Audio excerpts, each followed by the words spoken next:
I'm Berks County Commissioner Christian Leinbach, and I want to welcome you to the Berks County Board of Commissioners meeting for February the 16th. We are broadcasting live via Microsoft Teams live event and also through BCTV as well as YouTube and Facebook Live. Please stand as we open with a moment of silence followed by a pledge. And I would ask everyone to please remember the people in Turkey. I know we mentioned that last week, but up over 40,000 deaths and still climbing. Let's please keep those people in our prayers.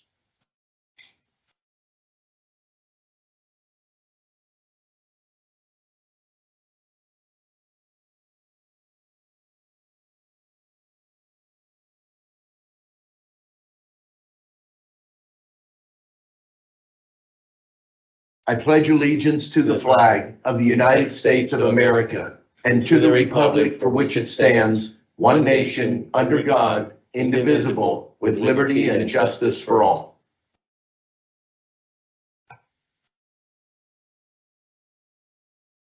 We'll begin this morning with a special presentation from the Greater Reading Chamber Alliance.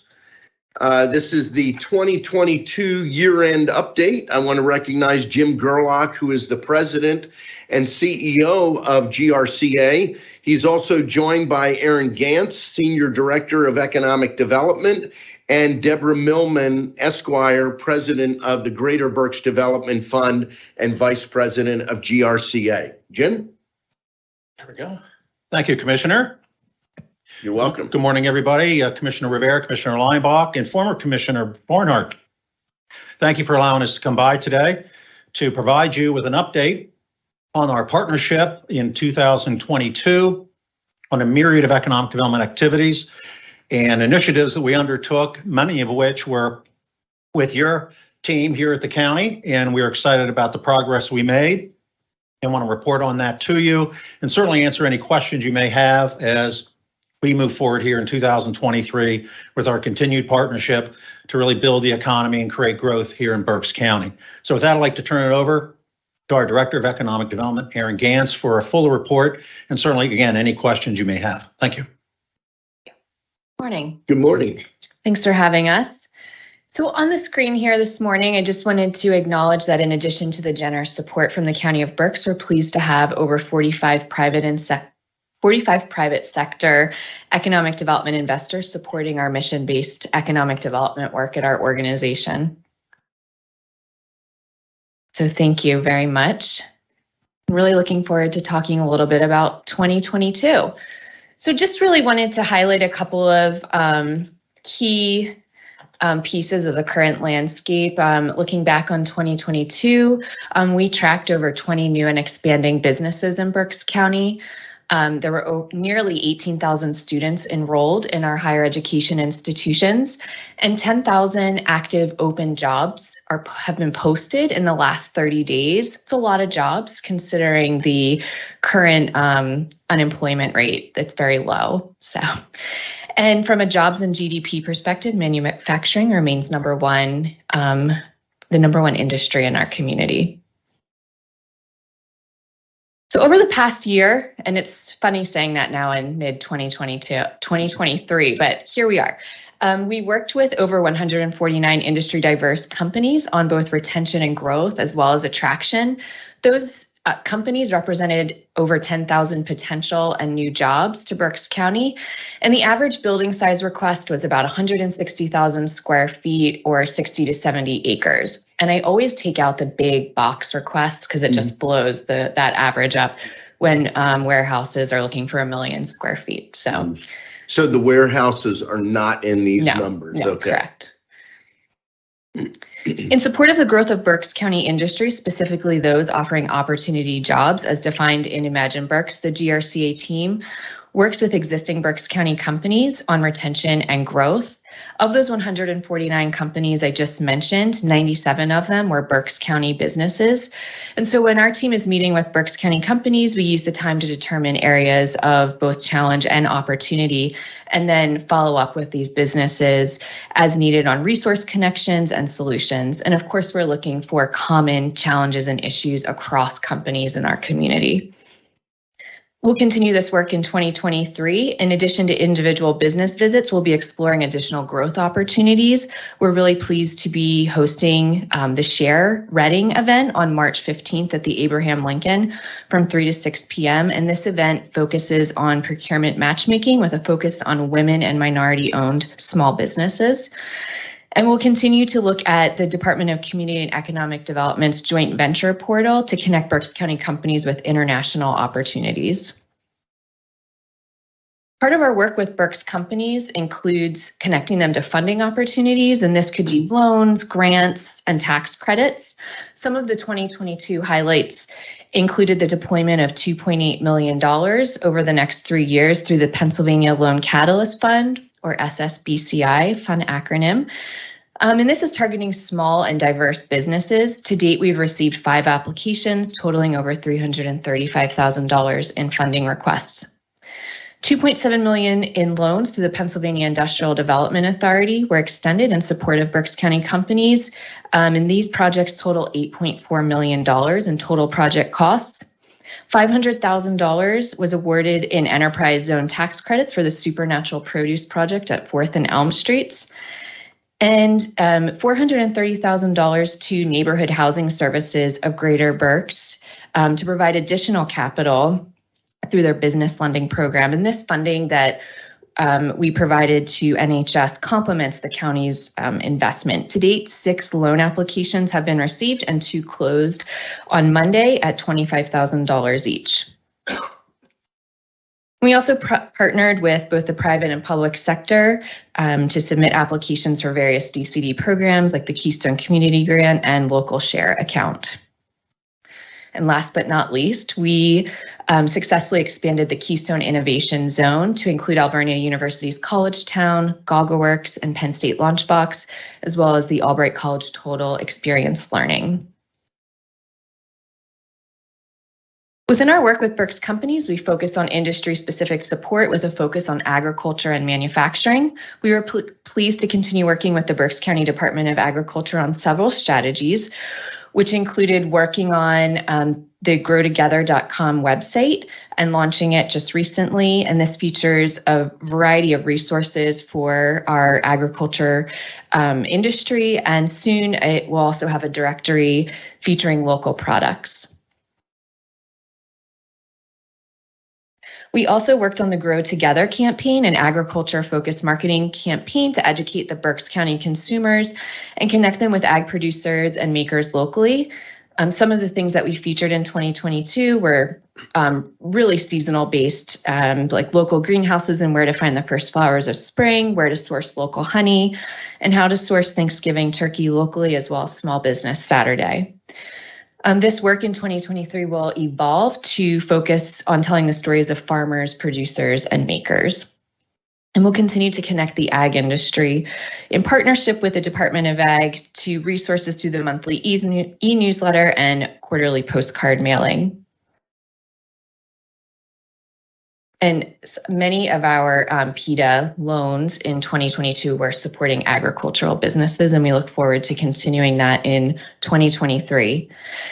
On March 6th, we are hosting the inaugural Farm Policy and Business Planning Forum at Penn State Berks, and this will feature Representative Glenn Thompson, who's chair of the House Committee on Agriculture. Another critical industry in Berks is manufacturing. I mentioned that it's the number one in terms of jobs and GDP. We support this industry through the Manufacturing Industry Partnership, which meets quarterly with over 40 Berks County manufacturers. We hold the Manufacturing Summit in the fall. This year it was on October 26th, or last year it was on October 26th at the Miller Center for the Arts, and approximately 180 people attended. And then from a professional development and training perspective, Berks businesses have taken advantage of our resources. Over 35 companies sent employees to GRCA training, serving over 800 attendees throughout the year. And some of the offerings include a human resource roundtable, customized training, lead worker certificate programs, and supervisor training modules.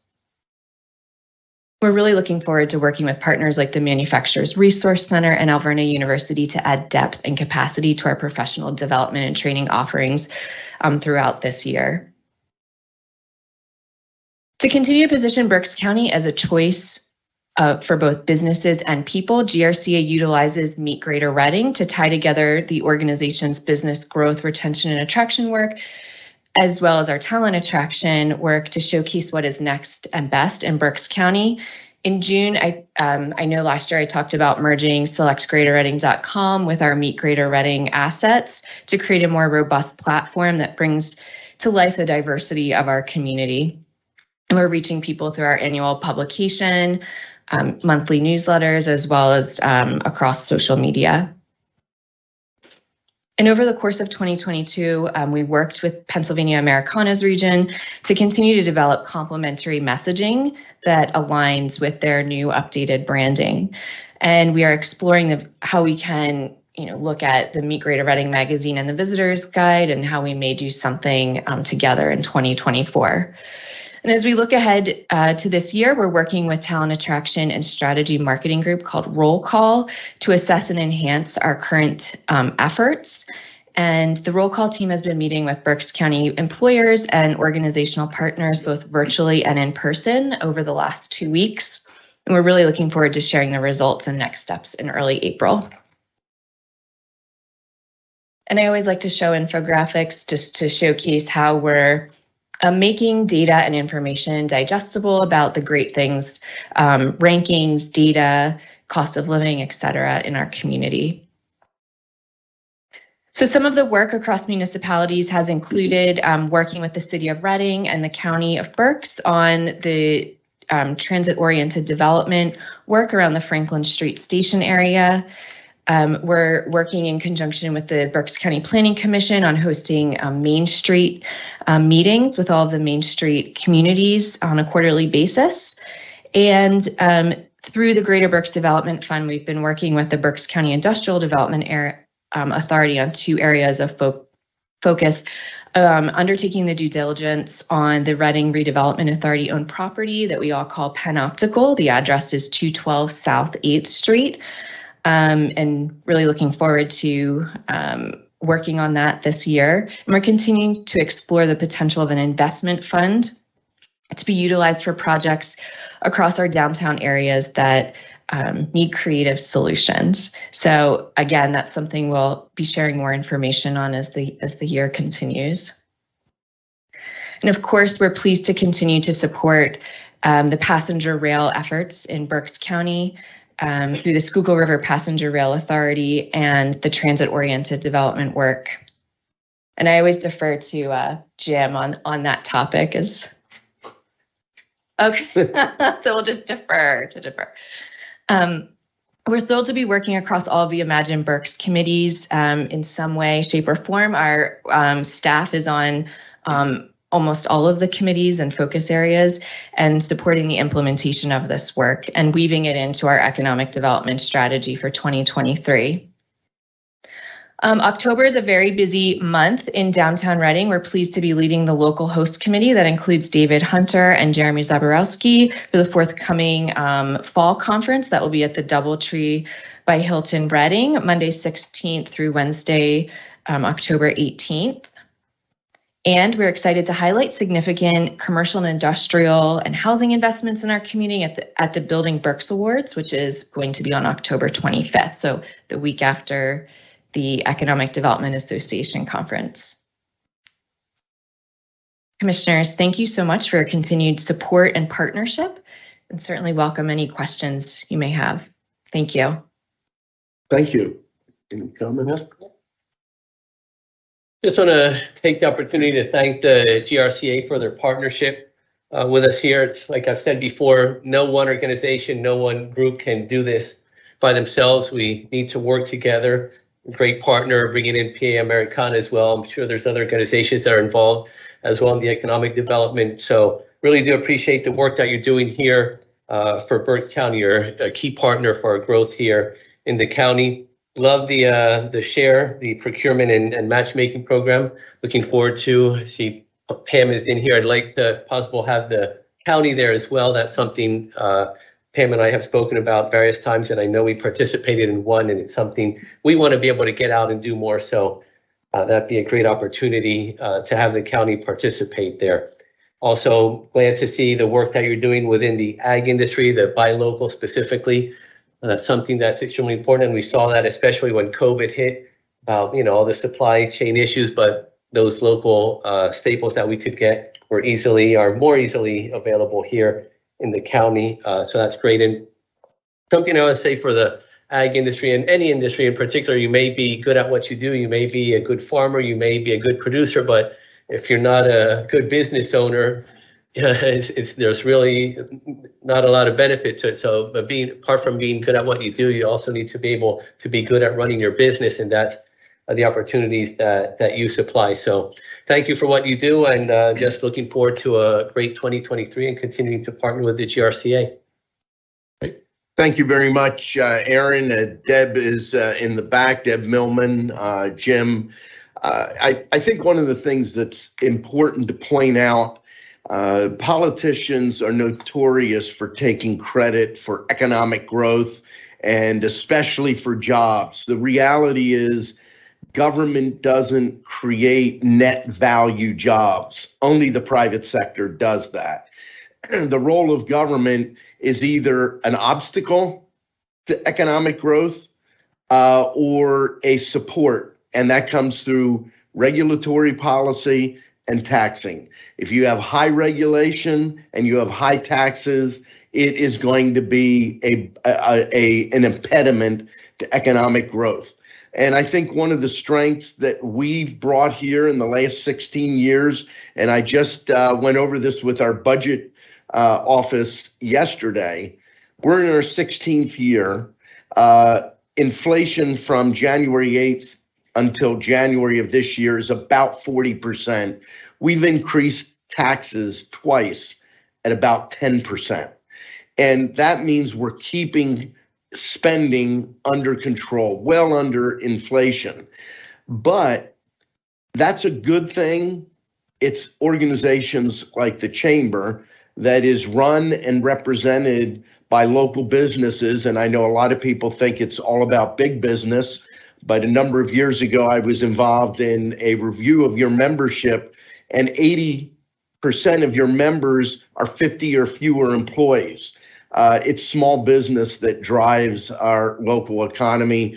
We appreciate the work that you're doing. You're a fantastic partner with the county, but more importantly, you're doing really great things working with your private sector business partners throughout the county of Berks, and we really appreciate that. Yeah. Appreciate your partnership as well. Thank you. Thank you. Thank you. Okay, moving on with our agenda. Are there any additions or corrections to the February 9th Commissioner meeting minutes? Hearing none, the minutes stand approved as presented. We did have an executive session yesterday dealing with real estate, personnel, and litigation. At this time, I'll recognize my executive assistant, Anne Marie Grill, to read the public comment policy. Thank you, Commissioner Linebuck. Public comment will be accepted in person and through the Q&A function. Please include your first name, last name, and municipality for all comments. Any comments without name and municipality will not be considered. Each citizen can submit one comment. Comment length is dictated by limitations of the platform being used, Teams Q&A, Facebook, and YouTube. In-person comments will be accepted first, followed by comments submitted virtually. The meeting comment period is limited to a total of 30 minutes, including both in-person and virtual comments. This time period may be extended at the discretion of the board. Please be concise. Comments that are germane to county business will be read during the meeting and should not be considered to be interactive dialogue with the commissioners. The county solicitors shall be the final arbiter of whether a comment is germane and should be read. Any commissioner response to public comment will be done at the discretion of the commissioners. Thank you very much, Anne Marie. There's no public comment regarding the agenda in person, and there's also none online. So we will move into the agenda. Item 1, authorizing under that Budget Department, adopt a resolution authorizing 2022 budget transfers in the amount of $18,500, 2022 appropriations in the amount of $68,473,132, 2023 budget transfers in the amount of $273,273, and 2023 appropriations in the amount of $7,620,540 per listing dated February the 3rd of 2023. There are several items listed under Human Resources. Item 1, authorize the transfer of Stephanie Smith from Chief Deputy Warden to Deputy Warden of Treatment at the jail. 2, authorize a salary adjustment for Lauren Irby, Office Support 4, Management Confidential at the Berks County Jail. Item 3, recognize Socrates Georgiadis, Principal Deputy Treasurer, to fill the vacancy created by the resignation of County Treasurer Dennis Adams. And that is effective today. Item 4, authorize Jocelyn Chiata, Tax Claim Manager, to receive temporary compensation for additional responsibilities while acting Director of Tax Claim in the Tax Claim Office. We have several items listed under the Commissioners. Item A, adopt a resolution authorizing the chair to execute a lease agreement between Kutz Factory LP and the County of Berks on behalf of the Workforce Development Board for office space located at 1920 Kutztown Road, Reading, PA, having an initial lease term of June 1, 2023 through December 31st of 2023. Item B, adopt a resolution authorizing the chair to execute the Juvenile Court Judges Commission Probation Service Grant Award notification for the acceptance of grant award in the amount of $478,868 for the period of July 1, 2022 through June 30th of 2023. Item C, adopt a resolution authorizing the chair to execute the State Food Purchase Program expense and data report for Helping Harvest Fresh Food Bank expended funds for fiscal year 2021 through 2022. Item D, adopt a resolution authorizing the chair to execute the generator authorization letter authorizing Elk Environmental to sign on behalf of the County of Berks waste management documents required for services performed by Elk Environmental under contract or agreement with Berks County. Item 2, a motion to authorize execution of contract agreements and amendments as set forth on the contract agenda listing dated February the 13th of 2023. There are a total of 7 contracts. There are 2 with Children and Youth Services, 1 with the Department of Emergency Services, 3 with Human Resources, and 1 with Information Systems. And item 3, a motion to authorize execution of the payments and electronic transfers as set forth on the Controller's Office voucher listing dated February the 16th of 2023. Motion to approve the agenda as presented. I will second that motion. The motion has been made and seconded. Is there any discussion? Hearing none. All those in favor signify by saying aye. Aye. Aye. Opposed? The motion is carried. We'll move now to reports of Treasurer and Controller. We'll begin with the County Treasurer, and representing the County Treasurer's Office is Linda Weaver. Linda. Good morning. Good morning. We have an opening balance of $198,942,332.14. We have a balance to clear of $5,004,274.12, leaving us with a balance of $193,938,058.02. Linda, thank you very much. And we'll move now to our county controller, Sandy Graffius, with the controller's report. Okay, gentlemen.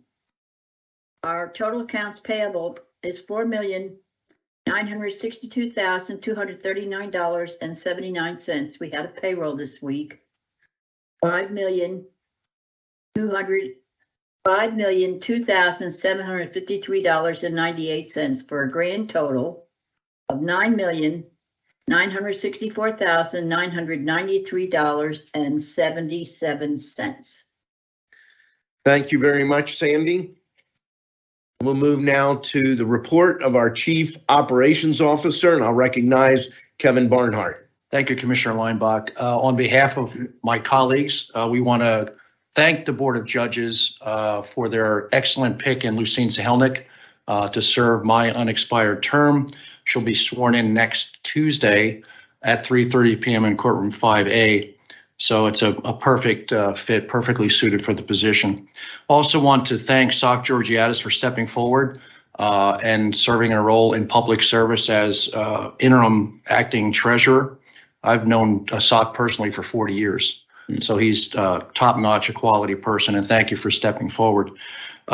We continue to do our meet and greets with our departments. So Larry and I and Britt and Jesse met with the public defender and his team yesterday. Wonderful group of people, checked out their accommodations and discussed with them some things that the county is looking forward to in the future for them as well, and to help them to recruit and retain qualified folks in the public defender's office.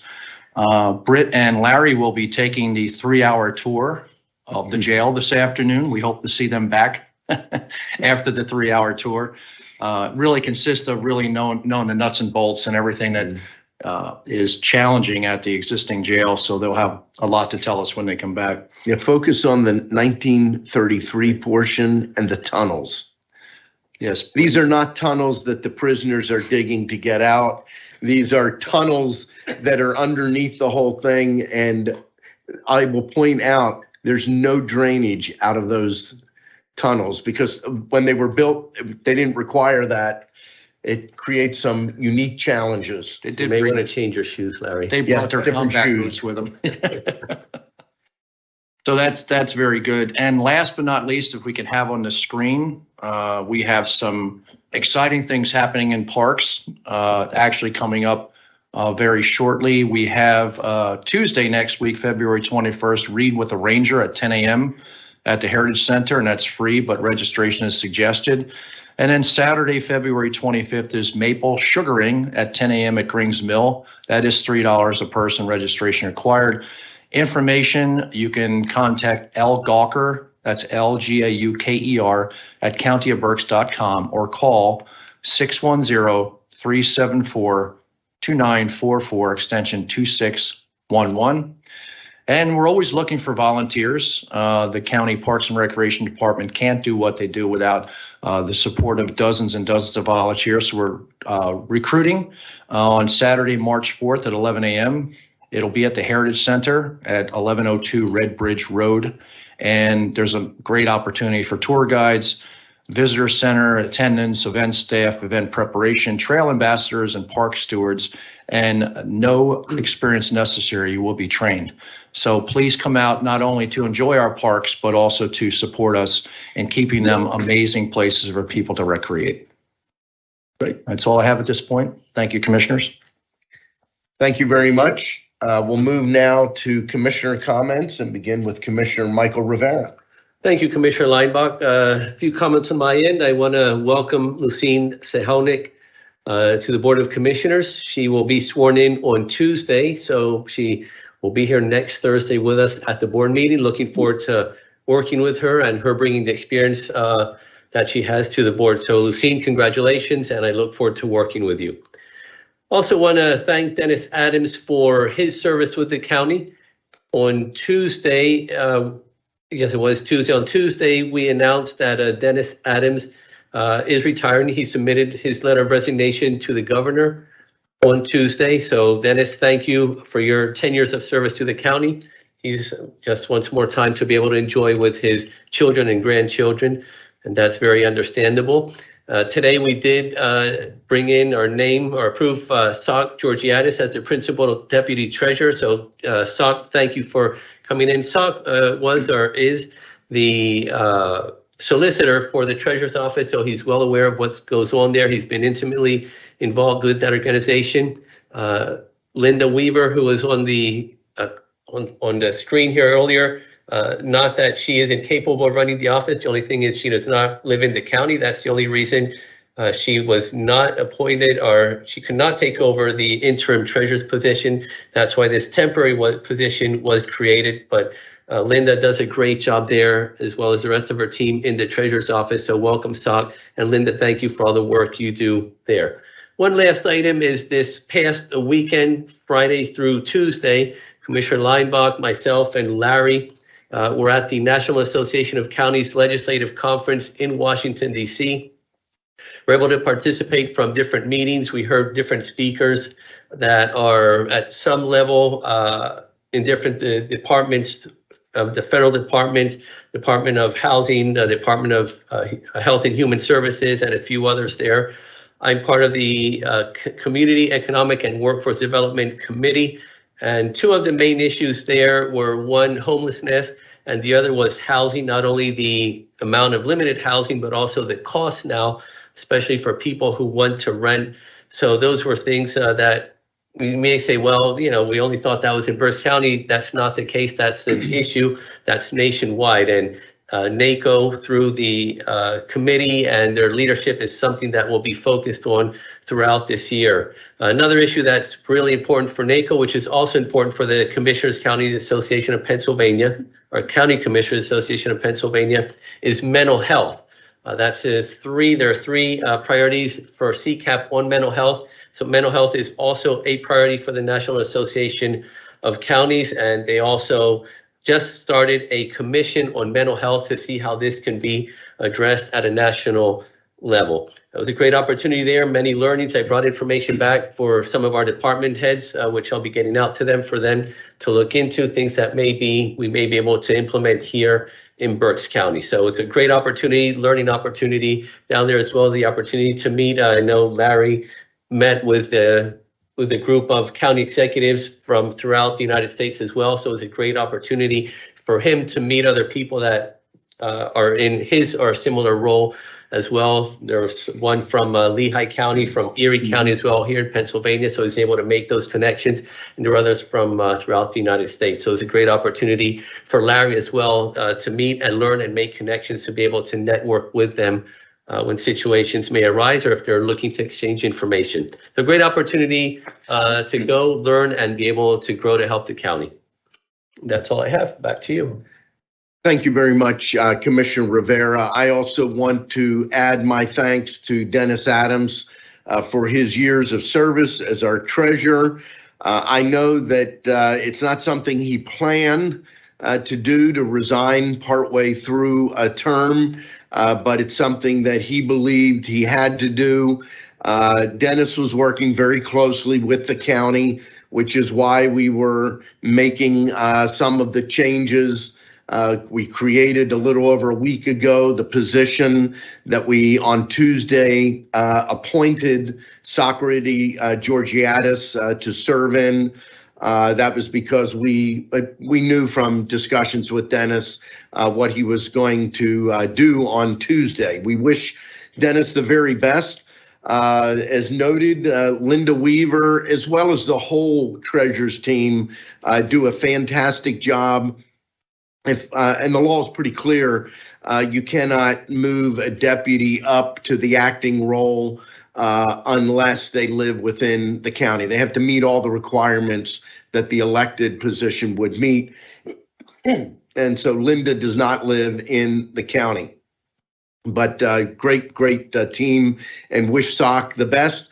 Just in case people are wondering, Socrates Georgiadis is not running for this office. We'll let that up to the political system, but he is serving until a duly elected treasurer is named and sworn in, which will occur at the beginning of January of 2024. I also want to offer my congratulations to Lucine Sahelnick. Lucine will be sworn in as the newest Berks County Commissioner next Tuesday by our courts. This is the decision that was made, led by our president judge and the judges. And Lucine will hopefully be with us next Thursday. So Sandy Graffius, you can't refer to the Board of Commissioners as gentlemen starting next Thursday. I'll just point that out. I also attended the NACO Legislative Conference. In addition to the three of us, Justin Luce, our CIO, was there as well. Justin is very active with the Technology and Information Systems Committee. They had sessions all day Friday and Saturday, and I guess Sunday morning. He left Sunday afternoon and headed back here. But it's very important because all of us are able to attend different workshops, different sessions. And I'll share this with you. I think I've mentioned this before. I started going to NACO conferences in 2008.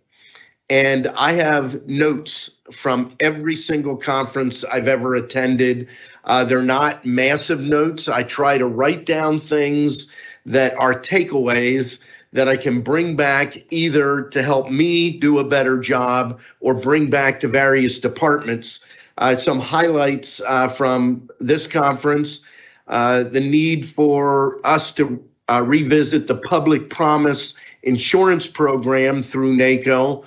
This is not insurance that we buy and provide to employees, but rather insurance, supplemental insurance and supplemental programs employees can purchase from multiple national entities, but pay for it in a single line on their check or in their pay stub, versus if you had 10 different items, normally you'd end up with 10 different line items. And it's a very good program.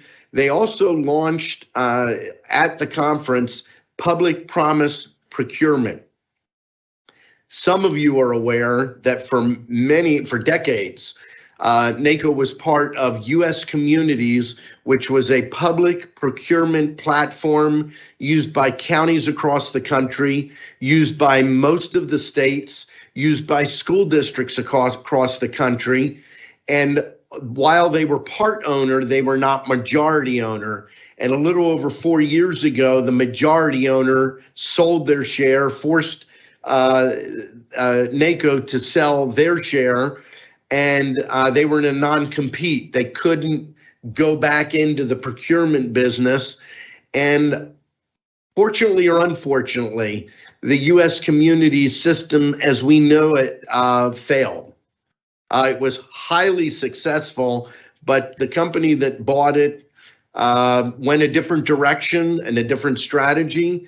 And so the non-compete has expired, and NACO is moving back in 100% ownership of the Public Promise Procurement. And we'll go into more detail later, but the county saved significant dollars in the past in being able to do public procurement, piggybacking with other states, with other counties across the country. If you think about it, you take 3,069 counties and you purchase something together, you have tremendous purchasing power. The one example I'll give you, when at its peak, when it was sold, there were 45 special contracts. So in other words, it wasn't being a master at everything. It was looking at those commodities and or services most often purchased by counties, by state governments and educators or school districts, and focusing the attention on those. The new platforms out there have 400, 500, and 600 different areas. So they're a mile wide and an inch deep and not nearly as effective. We've heard from states that were in the program before asking us to get back into it. So that's exciting. The categories, they already have a number of contracts in place, but business products, construction, parks and rec, public works, public safety, information systems, fleet, medical, and food are the main categories.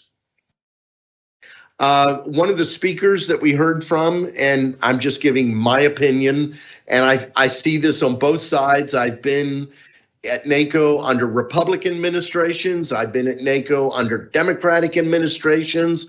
And quite frankly, I get tired of listening to secretaries giving political talking points.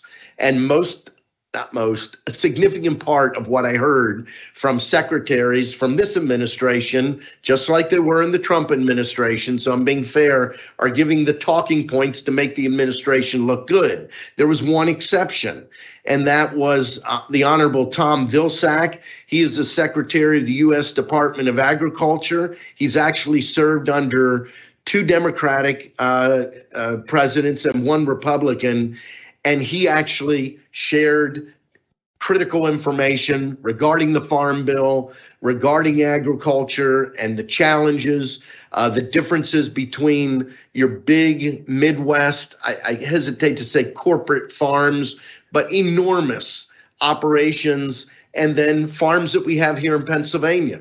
We are largely a state with family farms, smaller farms, 300 acres and smaller. There's some larger, but he was very, very good. We also had a new aspect to the program. We had, and I think this was on Monday, several hours of a forum where in the big ballroom, almost every significant federal agency had a table set up, and we were able to go around and meet with any of the federal agencies. I met with the FAA to talk to them about the Reading Regional Airport and to get some input. I also met with the Federal Rail Administration with Sabrina McNeil, talking to her about our upcoming application for the Schuylkill River Passenger Rail Authority for the Corridor ID program. She was very helpful with that.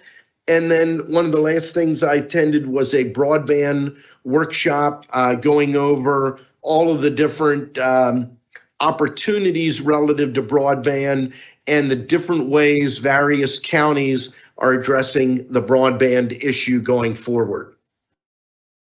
The last thing I want to touch on, Monday is President's Day, or you thought it was. Does anyone, and I found this out doing my research, I didn't know this. Does anyone know what the federal holiday is called that is taking place this coming Monday? Washington's birthday.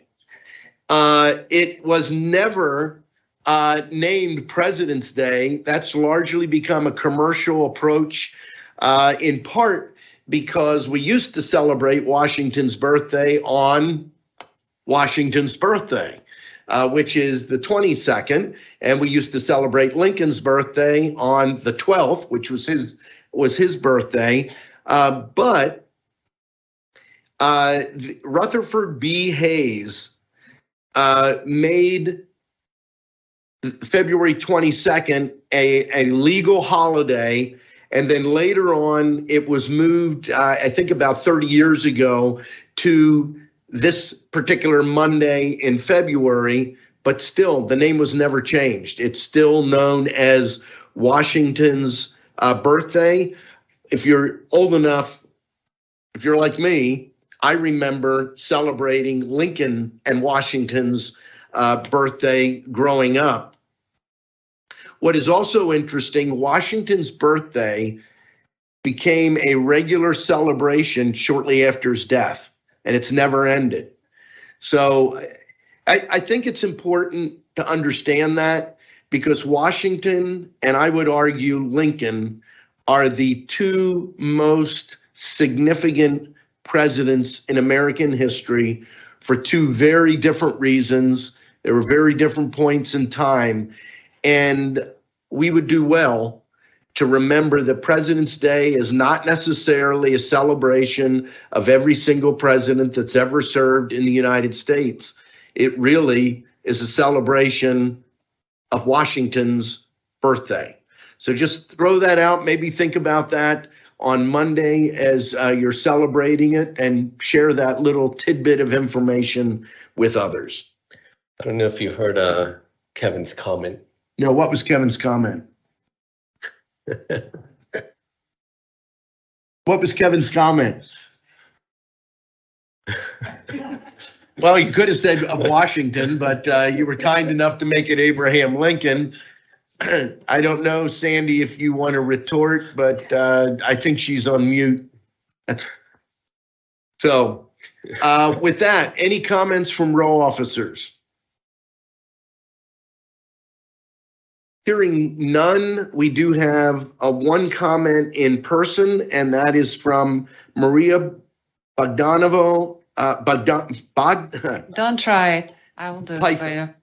Maria Pfeiffer, and a general comment. Maria Bogdanova Pfeiffer, Oley Township, Berks County. Commissioners Leinbach, Commissioner Rivera, by now you probably know why I'm standing here. Myself and my partner are running for those 2 seats. And it's not because something you did not do. It's not because something you necessarily did. It's something you didn't do.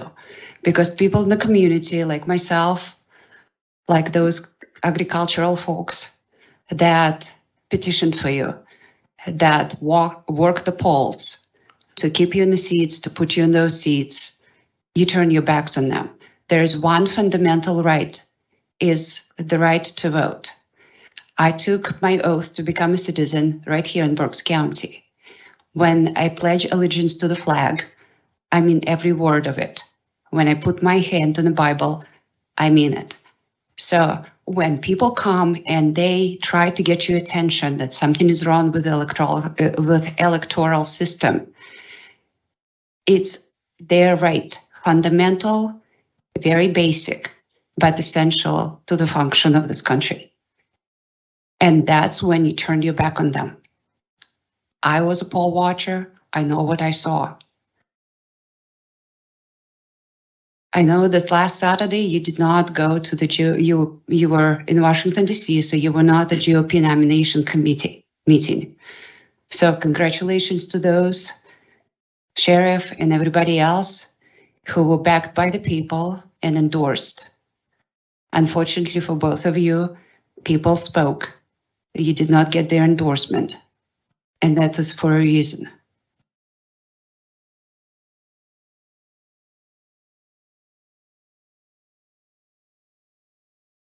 There are no comments online, and I will respond. Truth does matter. It matters. And no one ignored the issues that were raised by the voters, by the poll workers. We've addressed them publicly. We've addressed them in this meeting. We've addressed them as part of the election board. In fact, ES&S provided a written statement responding to the issue on the screen. We showed the video here that Barry Joswiak provided of a voter attempting to vote. There are people that are sitting right here that saw us show that video. And in that meeting, call on ES&S to explain exactly what took place. ES&S did explain exactly what took place, that it is a design flaw that draws the person right to the edge of the selection between the Democrat and the Republican, the Democrats at the top. The solution is a software change, a change to the design of the screen, and that is going to be done. We don't ignore things that are brought to our attention. I might also add, it is important to note that as of Monday, the 2 commissioners sitting before you no longer sit as the election board. If you have issues between now and the beginning of January of next year when whoever is elected as the three commissioners will once again be seated as the election board. That's going to have to be taken up with the new board. Definitely will include 2 judges. It may include all 3. That depends on whether or not Lucine Sahelnick chooses to be part of that election board. Right now, she has announced that she is not running for election as a commissioner, and under the law, she can be a member of that election board. So any issues that you have now with the election board, you can take up with the election board. We are not part of that. Not only are we not part of it, we also are barred from going beyond the front desk of the election department as any other candidate would be. We do not have any unique or special access until we or our successors are sworn in next January. So truth matters, and I normally don't jump in and address things, but when people speak something other than the truth, I will stand up and clarify the record. So thank you. I also think it's important to note, just like you did, Commissioner Leinbach, situations are addressed. A lot of times it's when people don't get the response that they want, they feel that it's not addressed. There are things that we can control, other things that have to go to the legislature, which have not gone to the legislature. So I just want to let that know. Also, one other item, these forms here are for county-related issues, any political-related issues. I don't think this is the appropriate place or time to bring them up. So thank you. Anything else for the good of the order? Motion to adjourn. The meeting stands adjourned.